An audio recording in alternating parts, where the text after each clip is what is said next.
Graça e paz, irmãos, tudo bem? Hoje nós estaremos dando início a mais uma da nossa aula aí do PB, nosso Panorama Bíblico. Na aula passada nós falamos sobre Tito com a nossa irmã Bruna e hoje nós estaremos falando sobre Filemão, né? Então aí a carta a Filemão. Então a aula nossa é a aula de número 62. Desde já eu peço para que você compartilhe, entre aí nas redes sociais da nossa igreja, Telegram, YouTube, Facebook. Você vai ser ricamente abençoado. E convide pessoas também para participar, para ver as aulas que têm sido postadas aí dia após dia. Tá bem? Então vamos lá. Essa carta, irmãos, ela se dá em 3 partes, tá?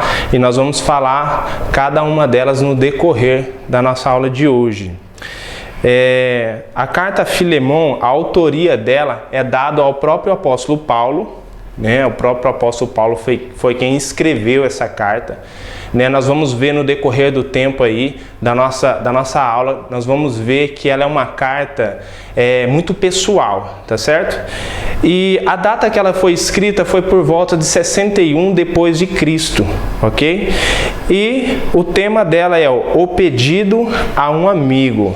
Propósito dessa carta. Esta carta foi escrita por Paulo para incentivar Filemão a perdoar e restaurar o seu escravo Onésimo, como ilustração dos novos relacionamentos criados pelo Evangelho. Então nós vamos ver aí no decorrer aí de toda a carta, uma carta bem curta, que vai tudo se relacionando a uma questão entre um problema entre um servo com o seu senhor e depois a restauração, um pedido ali de perdão e restauração dos dois, ok? Quem era Filemão? Filemão era um cristão em Colosso, um convertido de Paulo, homem de muitas posses.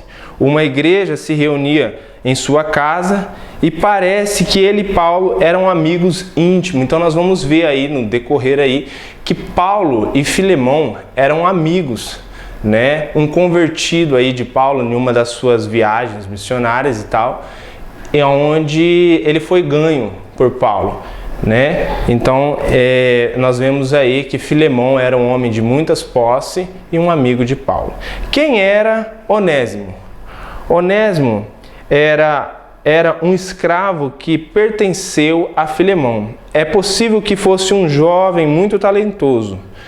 Nós vamos ver aí, irmãos, que Onésimo, um dos servos de Filemão, ele vai estar fugindo, né, do seu senhor, se dirigindo para Roma, né? Alguns falam aí que possivelmente ele tenha roubado o seu senhor.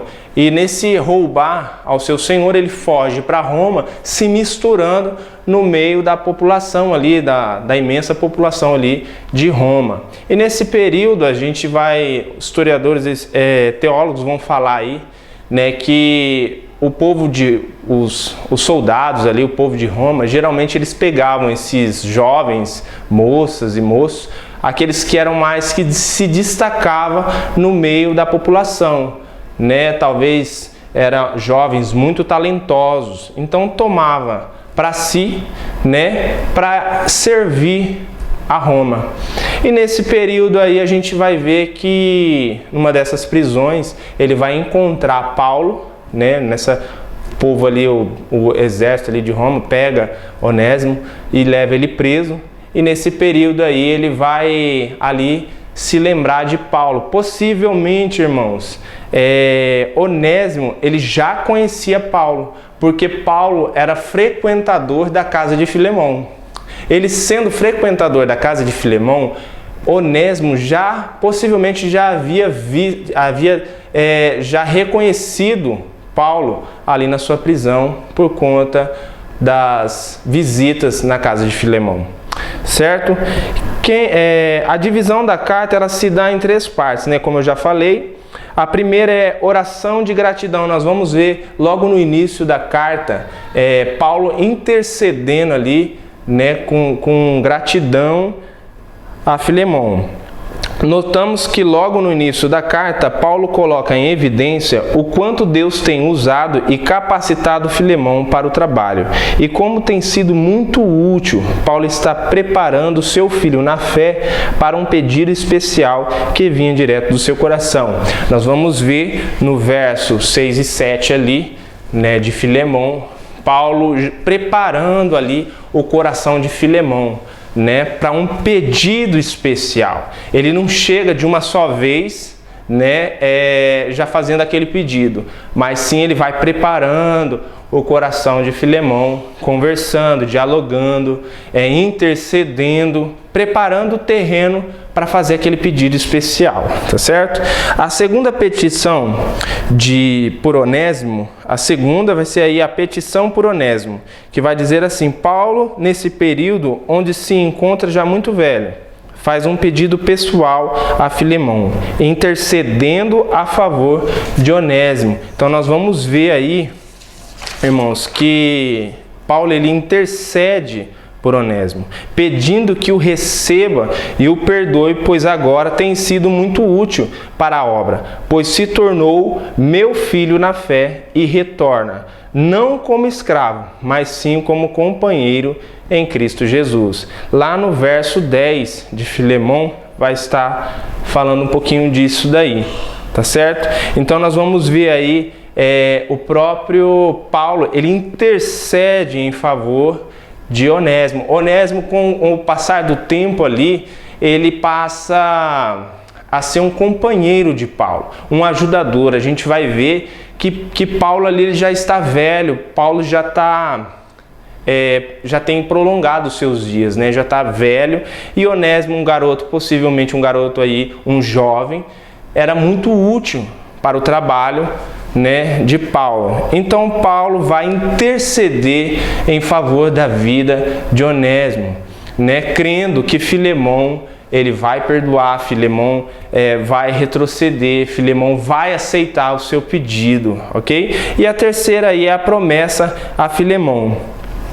Paulo faz uma promessa de restauração a Filemão por qualquer dano causado por Onésimo, pois tem muito carinho por ele e confia que Filemão fará o que é certo e atenderá ao seu pedido, não por obrigação, mas sim porque é um irmão em Cristo Jesus. Lá no verso 18, 19 e 20. Então, Paulo vai ali, né, continuando ali, a interceder por Filemão, por Onésimo, né, falando com Filemão, mandando essa carta, pedindo para que Filemão recebesse, não por obrigação, mas sim o recebesse mesmo, porque é um irmão na fé, perdoando, restaurando, renovando aquilo que precisava ser renovado e restaurado ali, né, no que havia entre o Senhor e o seu servo, né? E Paulo aqui ele vai estar falando para Filemão, né, se fosse o caso, ele restituía, ele pagaria toda a dívida, né, de Onésimo para com Filemão, ok? Fatos importantes desta carta. Primeiro, Onésimo possivelmente rouba ali o seu senhor e foge para Roma para se esconder no meio da multidão, como nós já falamos aqui. Segundo, é uma carta completamente pessoal. Você vai ver, se você ler aí, dá uma lida aí na carta, é uma carta bem curtinha, vai ser bênção para você do mesmo jeito que tem sido bênção para a minha vida. Você vai ver aí, irmãos, que a carta é uma carta pessoal de um amigo para um outro amigo, um filho na fé, né? Assim como Filemão é um filho na fé para o apóstolo Paulo, Onésimo também é um filho na fé para o apóstolo Paulo. Terceiro, não possui nenhum ensino teológico declarado. O seu texto tem um teor mais prático do que doutrinário.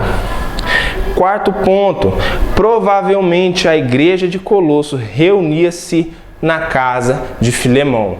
Então nós sabemos que existia uma igreja que fazia parte da vida de Filemão. E essa igreja, ela se reunia dentro da casa de Filemão. Então nós vemos aí que Filemão estava engajado, Filemão estava envolvido na obra do Senhor. E não tem porquê, né, ele não perdoar o seu servo. Logo, sabendo agora que os dois estão em Cristo Jesus e fazem parte do mesmo corpo, o corpo de Cristo. Ok? E a conclusão, irmãos, assim desta forma, Paulo usa o contexto para escrever a Filemão, a fim de persuadi-lo a receber Onésimo de volta e não o tratar com o rigor que a lei determinava. E mais, encará-lo como irmão na fé. Com isso, está resgatando o modo como Deus havia demonstrado na oração dominical a transferência que cada um de nós deve estender àquele que pecam contra nós. Né? E aí nós vamos ler aí Mateus 6,12, que vai dizer assim: e perdoa as nossas dívidas, assim como perdoamos os nossos devedores. Mateus 6, 14 e 15 também vai dizer assim: se o Pai Celestial os perdoará, se perdoares aquele que pecam contra vocês. Mas se vocês se recusarem a perdoar os outros, o seu Pai não perdoará os seus pecados. Então nós vamos ver aí, né, irmão?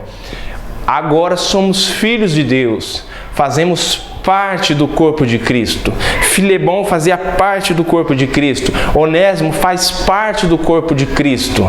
Entendeu? Então agora há algo aí, né, tremendo. Então há uma liberação de perdão através de Cristo Jesus. Então hoje, irmãos, nós podemos fazer uma aplicação nas nossas vidas.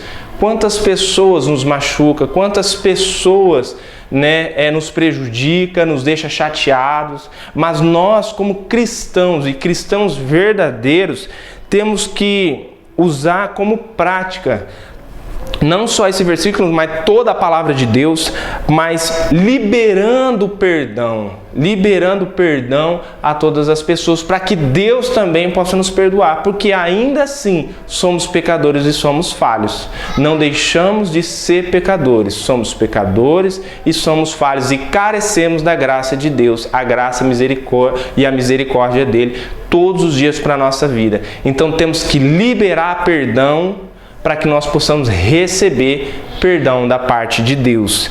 Então nós vemos aí, né, Paulo intercedendo por um filho, né, clamando a Deus por um filho, para que haja uma reconciliação, para que haja um acerto, né, através do corpo de Cristo que vem restaurando, renovando pessoas. Assim é para mim, assim é para você, o tempo todo.